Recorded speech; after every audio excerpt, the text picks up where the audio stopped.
Bienvenue dans ce nouveau JT de VueDailleurs.com qui est consacré à l'actualité développée sur le site fondé, dirigé par Cédric Lebouty. On parle politique, mais aussi économie, société, tout ça via des articles, des billets d'humeur ou encore des décryptages. Tout de suite, on s'intéresse à l'actualité internationale et à un rapport cette semaine qui confirme que l'Afrique de l'Ouest connaît une très grave crise alimentaire. Plus de 17 millions de personnes ont actuellement besoin d'une aide d'urgence. Les experts anticipent une dégradation de la situation avec 24 millions de personnes qui sont concernées en Afrique de l'Ouest entre juin et août de cette année, donc entre juin et août 2021.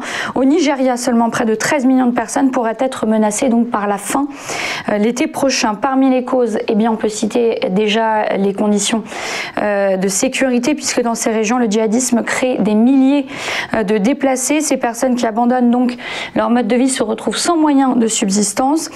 À ce facteur s'ajoute la crise causée par la pandémie de la Covid-19 qui touche le continent africain d'une manière singulière. Il est frappé de plein fouet par les conséquences des quarantaines et par les fermetures imposées dans le monde entier pour ces pays exportateurs de quelques matières premières, donc dans l'ouest de l'Afrique, et importateurs de produits transformés. Les chaînes d'approvisionnement ont en fait été bousculées. Par exemple, le prix de la céréale a augmenté de plus de 30% au Nigeria. Voilà, plus d'informations, plus de détails sur ce thème inquiétant donc dans un article sur le site de VueDailleurs.com. À suivre l'actualité en France.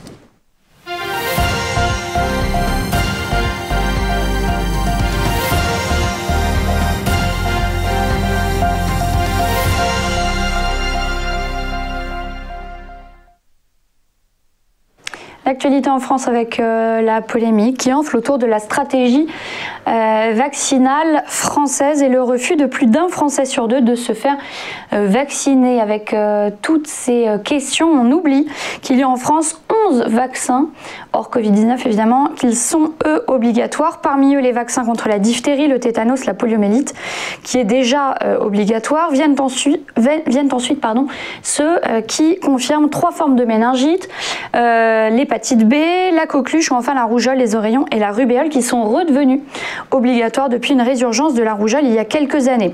À noter que le BCG, donc le vaccin contre la tuberculose, ne fait pas partie de cette liste des 11 vaccins puisque il comporte une mauvaise balance bénéfice-risque. Alors bien sûr, 11 vaccins, mais ça ne signifie pas 11 piqûres. La plupart de ces vaccins sont regroupés dans la même seringue. 10 injections peuvent donc être étalées sur 2 ans. Un enfant doit être vacciné, on le rappelle, s'il veut accéder à la vie en collectivité, que ce soit la crèche, l'école ou encore la garderie ou même la colonie de vacances qui exige souvent le carnet de vaccination. En revanche, à l'âge adulte, la vigilance baisse. Aucun vaccin n'est réellement obligatoire et plus d'un adulte sur 2 ne sait même plus s'il est vacciné ou non, s'il est encore protégé. Voilà, plus d'informations à retrouver sur le site de VueDailleurs.com concernant cette information.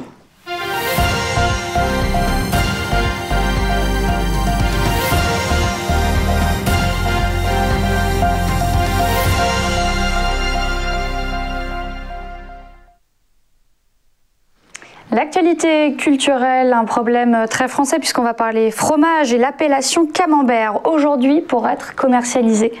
Il ne fait l'objet d'aucune protection et le mot utilisé pour des fromages qui n'ont parfois que peu de rapport avec le camembert originel sont utilisés. Alors seul le camembert de Normandie a réussi à obtenir son AOP, ce pourquoi les industriels avaient voulu rajouter un fabriqué en Normandie sur la boîte afin de semer le trouble dans l'esprit du consommateur. Alors ce qui est maintenant interdit et au mot près, depuis ce 1er janvier, les producteurs de camembert sont prévenus, ils ne peuvent plus tricher sur l'appellation de leurs produits. Les producteurs industriels, les moins regardants eux, se taillent un petit peu la part du lion dans ce secteur. Le marché du fabriqué en Normandie est 10 fois plus gros que le marché des camemberts, respectant donc ce fameux AOP, ces fameuses restrictions, composées donc d'acteurs plus petits et locaux en général, sauf que l'emblème fabriqué en Normandie, il y a un peu tout qui peut se retrouver derrière. Vous en saurez plus évidemment sur ce sujet sur le site de VueDailleurs.com. À suivre l'actualité économique et sociale.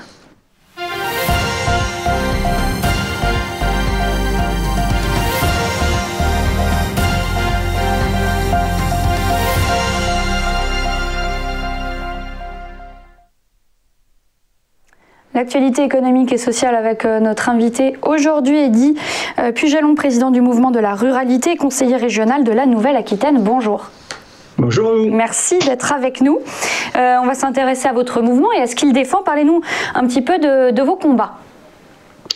Bon, il y en a beaucoup, mais évidemment, vous avez bien compris que la ruralité est notre cœur d'action.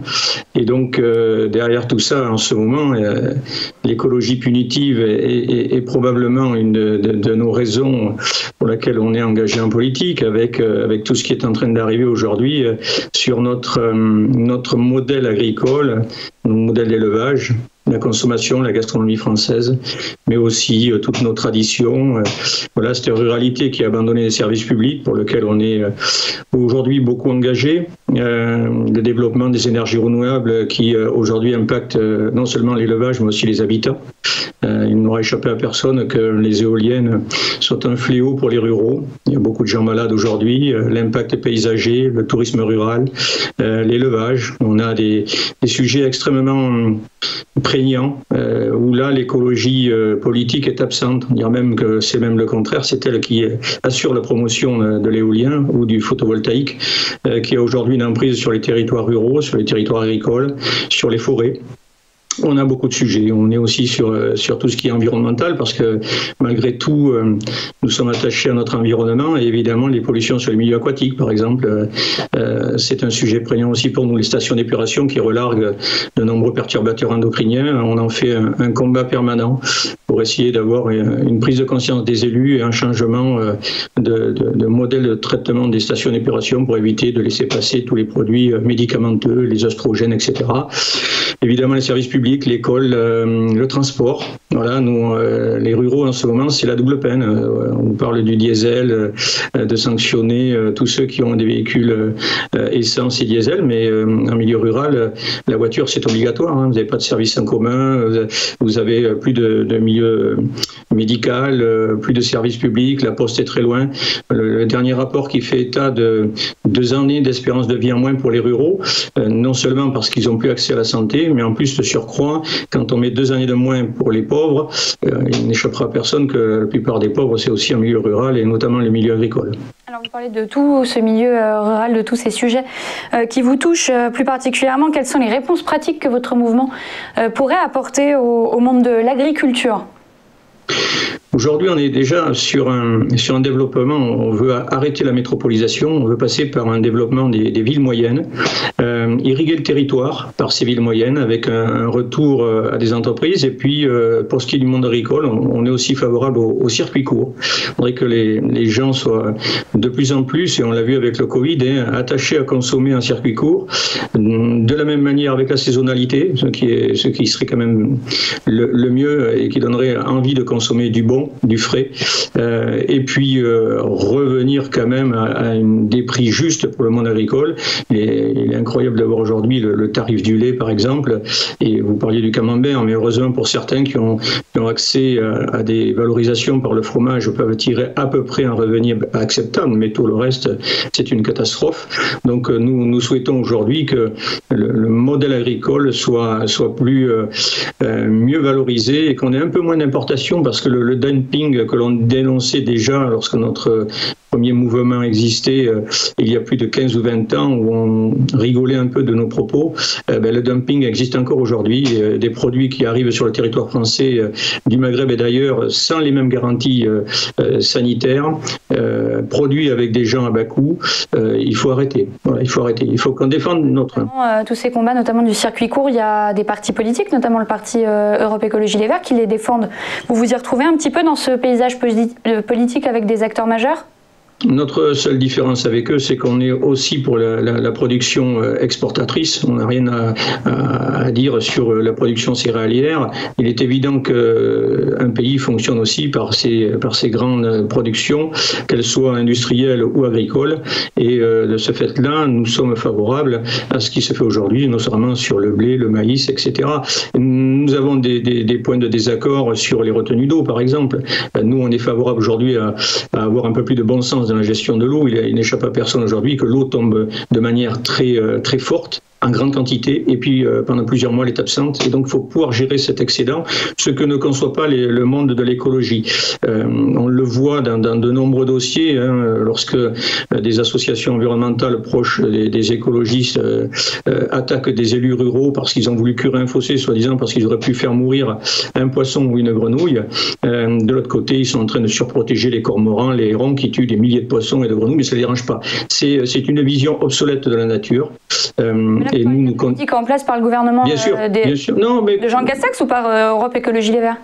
Non, Europe Écologie Les Verts, mais c'est une conséquence de l'arrivée des Verts au pouvoir depuis Dominique Voynet, Jospin, etc.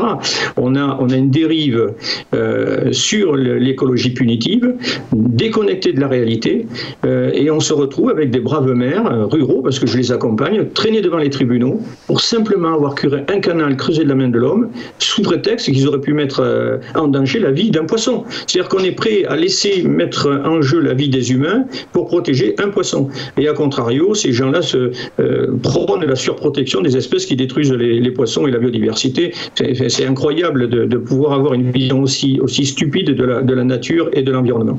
Merci beaucoup Eddy Pugelon d'avoir répondu à nos questions. C'est la fin de ce journal vuedailleurs.com. Merci d'avoir été avec nous. N'oubliez pas, toutes les informations que nous avons développées sont à retrouver sur le site de Cédric Leboussy. Fin de ce live Téléfinance. Excellente journée à vous et excellent week-end.